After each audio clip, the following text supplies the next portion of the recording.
Soak it up. How are you just going to have one episode of HBO 24/7? No face-off of Max Kellerman. Yes, it's true. The lone and only episode of HBO 24/7, Pacquiao Algieri, will be airing on, what's that? That's going to be after the Hopkins versus Kovalev fight. Now, you have to look at the fact of, okay, all right, Rios versus Pacquiao did about 475,000 buys. A lot of buys still makes Manny Pacquiao number 2 in basically pay-per-view buys. But how much money did it cost HBO? Because right now they're like, listen, we're not trying to hear that shit. We know that Chris Algieri is relatively unknown to boxing fans or to the people that we want to capture as far as subscribers and bringing in more money. Chris Algieri has been doing hell of a promotion for himself. You know, appearing on business shows, talk shows, he's been everywhere. All interviews, everything. Now, the scary part about it is he can win. If you don't know, right now, October the 24th, 2014, Emmanuel Dapper Dran Pacquiao, just a little teeny bit over a month, under a month before his fight against Chris Algieri, November the 22nd on HBO PPV. He's weighing 143 pounds. Now, if you don't know, he be out there hooping. He hoop on Sunday. See, it was confusion about Bob Arum and Manny Pacquiao when it came to basketball. Everyone was like, oh, man, we hope he don't get hurt. But he said, he was like, yeah, no, I did play my basketball on Sundays. You know, and then not only Sundays, no, I do my training. That's what he said. So go back and watch the media call. Actually, it's probably appeared at the bottom of the video by now. But you got to watch the media call, and he explains the whole situation. So Bob Arum, he was like, you know, yeah, basically, I'm paraphrasing. He was like, I'm not cool with it. Like, you can get hurt or anything like that. So basketball is a form of training, you know, and Manny Pacquiao acknowledged that. And it is. And that's maybe one of the reasons why he was able to drop so many pounds. You know, remember, basketball is a sport where if you fat, you can play yourself into shape. Shaq used to do it all the time. But Allen Iverson used to do it too. You know, you'll come into camp a little overweight, but then all that running around and all that, you know, and the breath, all that, you know, all that physical contact. You know, you're going to get some training, and maybe that has helped him get to 143. Now, I've been hearing for quite some time now that Pacquiao was going to return to 140 pounds. I've been hearing, and I'm sure all fans have been hearing, that Manny Pacquiao was really, truly a 140-pound fighter. Junior welterweight. There's so much to talk about with that, but first I'm going to say this. It has been historically damaging for fighters to go back down a weight class.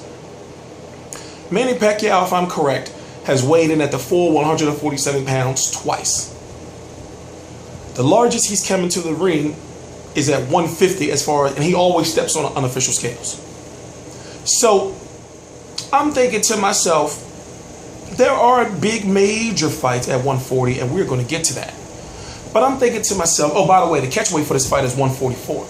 Now I'm thinking, okay, maybe that's Freddie Roach. You know, of course, he's like the catch weight king. He wants it, like, if he wants his fighter at a weight, he's going to make sure they're at that weight. For example, Miguel Cotto was at 155, so if you want to fight at 154, he can easily do it and have that bargaining chip to still hold on to his belt and get a big fight. His belt at 160. So I'm thinking to myself, what's the reason? Maybe Bob Arum came and talked to him, was like, listen, you know, if that Mayweather fight don't come through, Marquez, he not trying to go through that no more with Pacquiao. So we got to get Pacquiao some fights. 140 pounds, Terrence Crawford. Can you imagine? And this is to the hardcore boxing fans. Can you imagine Manny Pacquiao versus Terrence Crawford?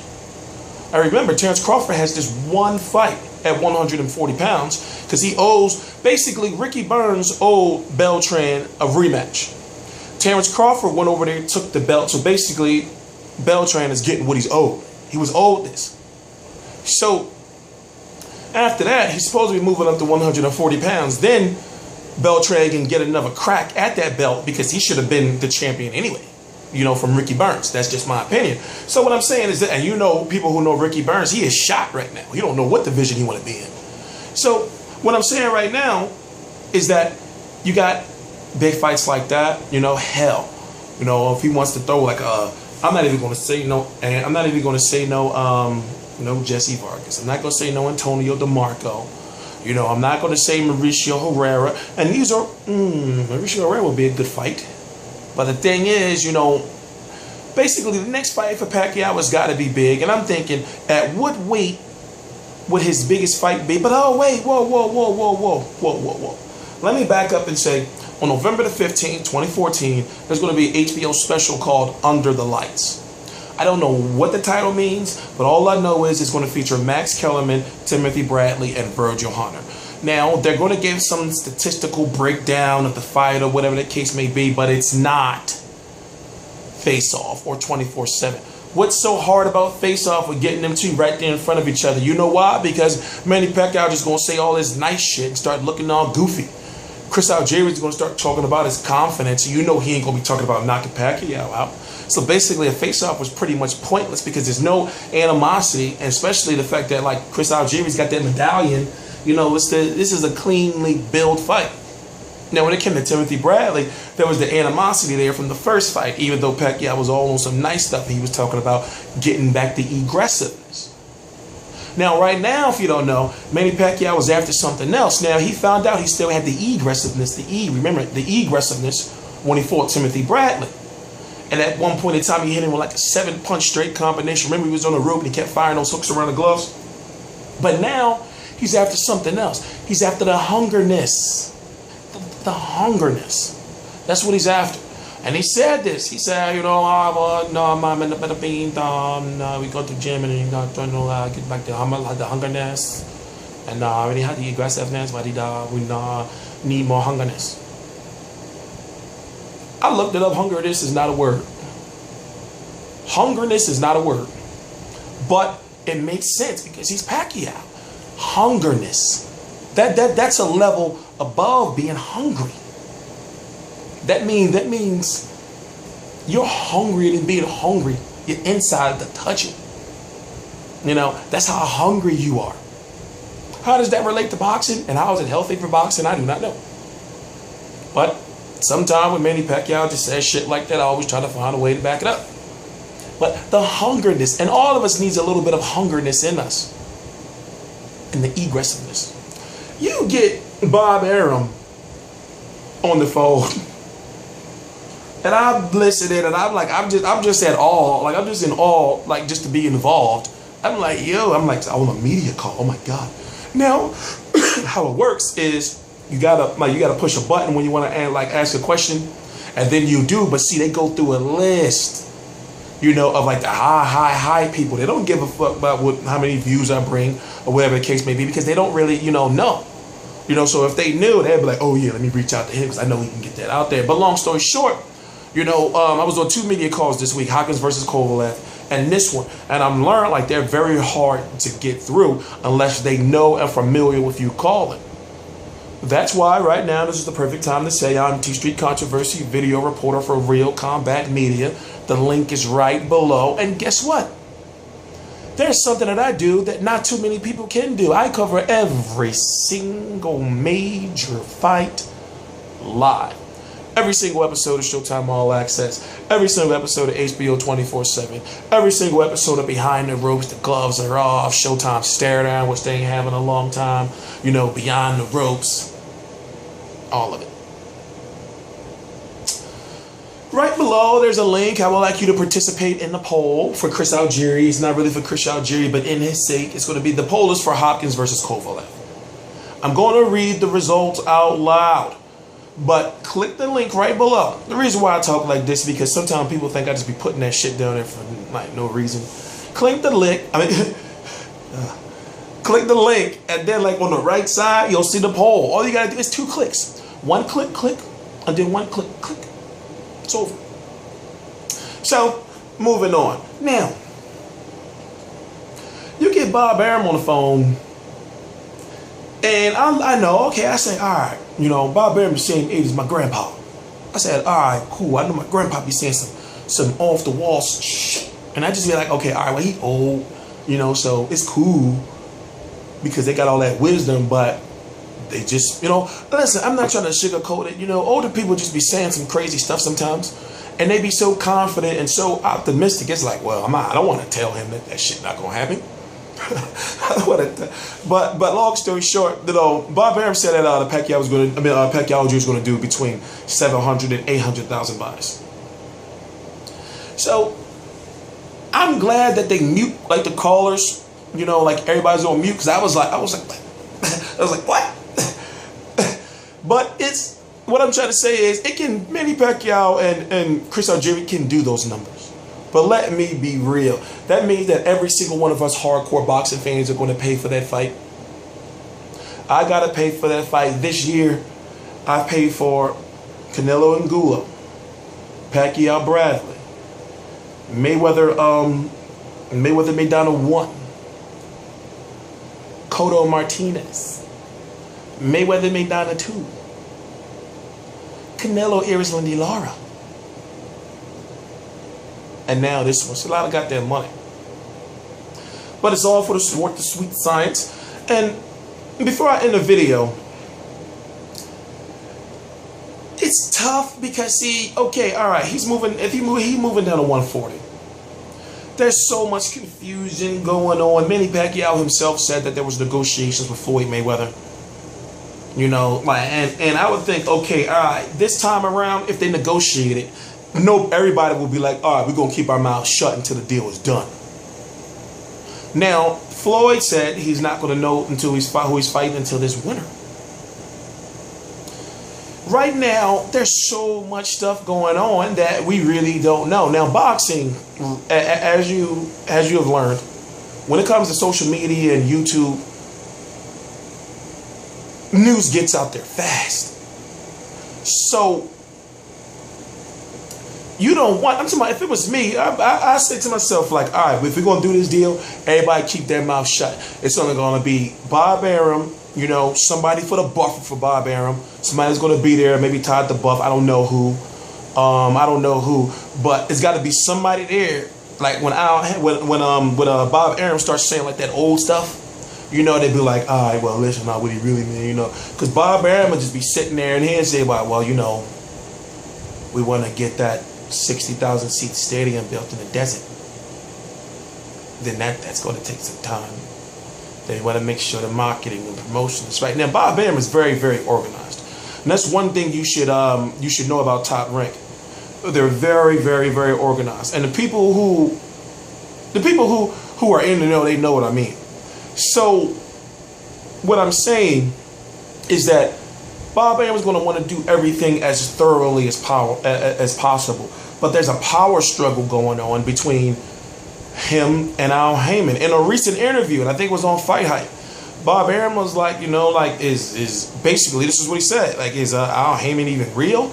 Is he a ghost? I haven't seen him in years. He said, I haven't seen him in years.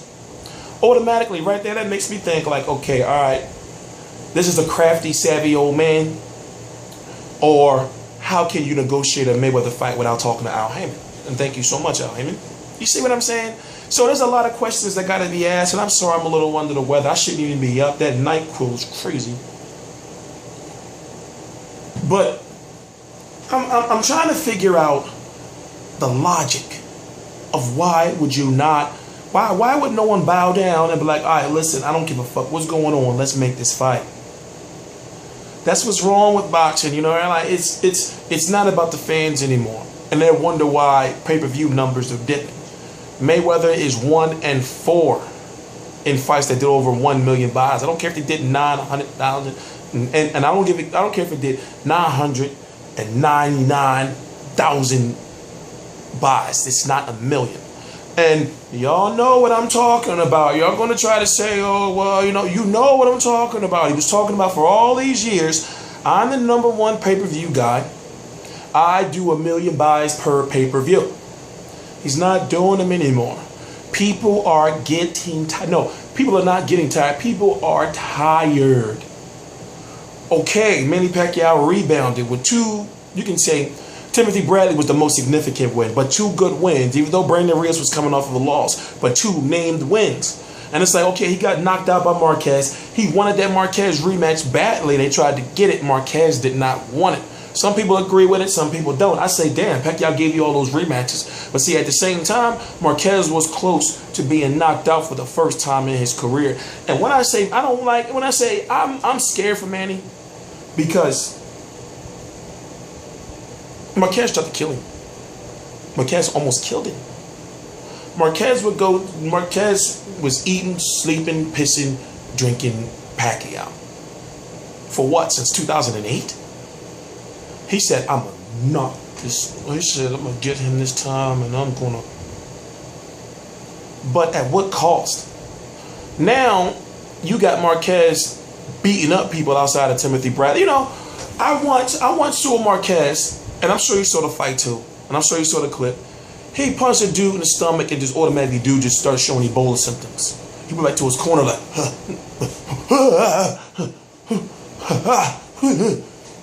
and back then, and I remember seeing that fight like 4 years after it happened. And back then I'm looking like, who is this? And I was like, why is Marquez doing this? So I know sometimes I'm a little tough on Marquez because I say, like, but realistically, you gotta respect the man because he will, and I'm putting this the best way I can. He will beat your ass, win or loss. If you decide to sit there in front of Marquez, he will beat your fucking ass. Look what he did to Mike Alvarado. Mike Alvarado with flying damn near out the ring. Put Pacquiao to sleep. That first knockdown where he went around the gloves. You saw all this. You saw him just like, yo, man. He don't want to go through that no more with the nose bleeding and his mouth, and it's just like it was the blood clots like all on his. Anyway, moving on. Pacquiao has to beat Chris Algieri first. I can't talk about who Pacquiao's going to fight next. I can't because he's got to beat Chris Algieri first. And Chris Algieri, while Manny Pacquiao out there hooping, Chris Algieri is out there like reading boxing physics books, and he's trying to use like science, like real science, to beat Pacquiao. They're like measuring the ring diameters and like looking at the cloth that's going to be on the ring, the bounce, looking at different shoes and stuff. Like seriously, I believe Chris Algieri is going that deep. And if you don't know, they call him Chris the Professor Algieri. You know why? Because he's a couple years, maybe 3 years away from being a doctor. And I'm not talking about an academic doctor. I'm talking about like a physician type doctor. So, dude is crazy smart, and I know he's not going in there looking for no knockout. He's going in there trying to neutralize the shit out of Pacquiao, but he's got a flaw. And Ruslan Provodnikov showed it. Like, you touch him, he can go down. But you got to make sure once he goes down, you keep on him and you keep him down. Provodnikov was just walking him around the ring. I mean, he just following him around the ring. Chris Algieri jabbing him, righting him, and then moving and then getting on the bike. Chris Algieri fought the perfect fight as far as adjusting after the 2 knockdowns. Now, what you may notice, or what you may not notice, is that Chris Algieri has a tendency to stay on the ropes. He'll circle the ring, and then he'll stop for a little while, gather his breath, and then start doing it again. Ruslan would have him, but then Ruslan wouldn't take no chances. But then Ruslan don't have no defense. His hands are always down, so he try to use head movement, but he be getting smacked up. Anyway, I'm not gonna sit up here for 20 minutes. I'm TstreeT Controversy. This is TstreeT Controversy live on Real Combat Media. I cover every single major boxing event live.